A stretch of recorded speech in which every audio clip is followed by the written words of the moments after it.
Why a sock or a pouch? Two different ways to contain our soil. The sock is our really high strength, very durable mesh, and that works awesome in outdoor applications and multi-season applications because it's extremely durable and it's UV stabilized. So if a squirrel or some pest gets on your vertical garden somehow, it's not going to be able to tear this up.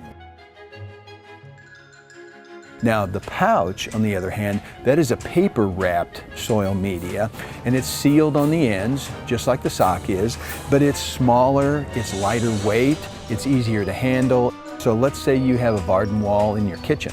Well, then that opens you up to being able to grow a wide variety of plants inside your house, and then you can swap them out. You know, once you've harvested and you've depleted, it's really easy for us to send you more of the pouches with ready to harvest plants that go right into your Varden holder.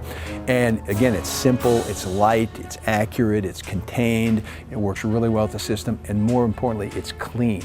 So when you move these pouches in and out of your Varden holder system, there's no chance that you're going to get dirt or anything else strewn around. So it's simple, and it's a great interior item for short duration walls where you're not going to have any pests get on the wall. You need to buy one of the Varden kits off our website here, assemble it, and get going with your own vertical garden, and then send us pictures and information about how you Varden.